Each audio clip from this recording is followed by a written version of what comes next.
আসসালামু আলাইকুম viewers, welcome back to my channel. Hopefully আপনারা সবাই ভালো আছেন। বরাবরের মতো আজকে আমি আবারও চলে এসেছি আপনাদের সাথে শেয়ার করতে মজাদার ইলিশ মাছের জাল দেওয়া রেসিপি। এখানে আমি হাফ চা চামচ সরিষা, হাফ চা চামচ জিরা এবং 2টি পেঁয়াজ, 5-6টি কাঁচামরিচকে খুব ভালোভাবে পেস্ট করে নিয়েছি।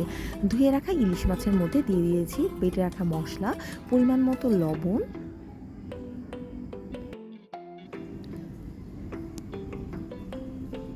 হাফ চা চামচ লাল মরিচের গুঁড়া, হাফ চা চামচ ধনিয়ার গুঁড়া,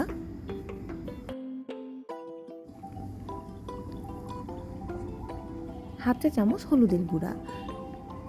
এবার সমস্ত মশলাগুলোকে আমি খুব ভালোভাবে মেখে নিব। তার আগে আমি এর মধ্যে দিয়ে দিচ্ছি সয়াবিন তেল। এখানে আমি ব্যবহার করছি হাফ কাপ পরিমাণ সয়াবিন তেল। সমস্ত মশলা এবং তেল দিয়ে খুব ভালোভাবে হাতের সাহায্যে মাছগুলো আমি মেখে নিয়েছি। এবার এর মধ্যে দিয়ে দিচ্ছি 1 কাপ পরিমাণ পানি। আর কিন্তু কিছু দেওয়ার কোনো প্রয়োজন নেই। এভাবেই চুলার উপর দিয়ে আমি মাঝারি আঁচে মাছগুলোকে রান্না করে নেব। ইলিশ মাছের আলাদা একটা টেস্ট থাকার কারণে এটি কিন্তু খেতে খুবই মজার হয়। এজন্য এখানে বেশি পরিমাণ মশলা ব্যবহার করার কোনো প্রয়োজন হয় না। তারপরেও আমি সব ধরনের মশলা হাফ চা চামচ বা খুবই অল্প পরিমাণ করে ব্যবহার করেছি। এবার অনবরত আমি চুলার জাল মাঝারি রেখে চুলার উপর জাল করে নিব। যখন ঝোলের পানি অনেকটাই শুকিয়ে আসবে তখন আমি এর মধ্যে দিয়ে দিচ্ছি 5টি কাঁচামরিচ। এভাবে কাঁচামরিচ ব্যবহার করলে কিন্তু এটি ঝাল হবে না, কিন্তু কাঁচামরিচের একটি আলাদা ফ্লেভার এর মধ্যে যুক্ত হবে। আপনারা যদি বেশি পরিমাণে ঝোল রাখতে চান তাহলে পানির পরিমাণ বাড়িয়ে দিবেন। আমি যেহেতু খুব বেশি পরিমাণ ঝোল রাখবো না, এজন্য 1 কাপ পরিমাণ পানি ব্যবহার করেছি।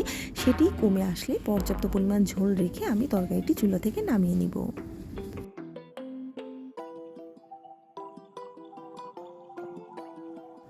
আপনারা যারা এখনও আমার চ্যানেলটি সাবস্ক্রাইব করেননি অবশ্যই সাবস্ক্রাইব করবেন, ফ্রেন্ডস অ্যান্ড ফ্যামিলির সাথে শেয়ার করতে ভুলবেন না। আর যারা ইতিমধ্যে আমার চ্যানেলটি সাবস্ক্রাইব করেছেন তাদেরকে জানাই অন্তঃস্থল থেকে অসংখ্য ধন্যবাদ।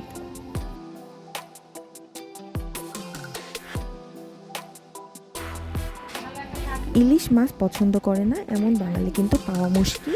সব বাঙালির পছন্দের মাছ হচ্ছে ইলিশ। এভাবে যদি ইলিশ মাছ আপনারা রান্না করেন সেই ইলিশ মাছ দিয়ে কিন্তু 1 প্লেট গরম গরম সাদা ভাত একেবারে জমে যায়। আমার রেসিপিটি ফলো করে অবশ্যই আপনারা মজাদার ইলিশ মাছের জাল দেওয়ার রেসিপিটি বাসায় ট্রাই করবেন এবং আমাকে জানাতে ভুলবেন না আপনাদের কেমন লাগলো।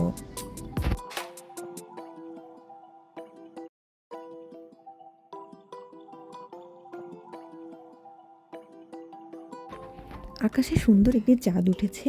ইলিশ মাছ রান্নার সুঘ্রাণও কিন্তু চারিদিকে ছড়িয়ে পড়েছে। আমার এই মজার রেসিপিটি কিন্তু খেতে দারুণ হয়েছিল। আপনারা চাইলে অবশ্যই আমার রেসিপিটি ফলো করে বাসায় ট্রাই করতে পারেন এবং আমাকে জানাতে ভুলবেন না আপনাদের কেমন লাগলো।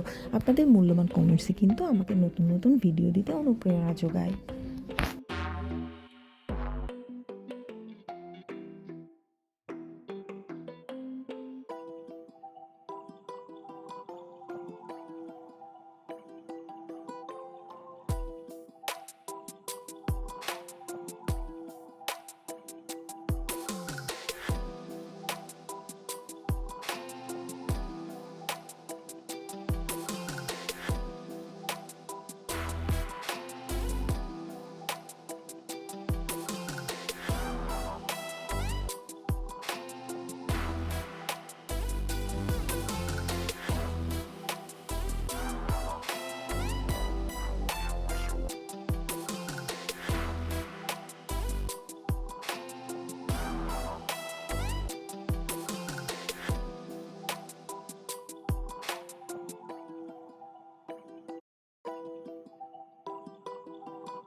Thanks for watching my video.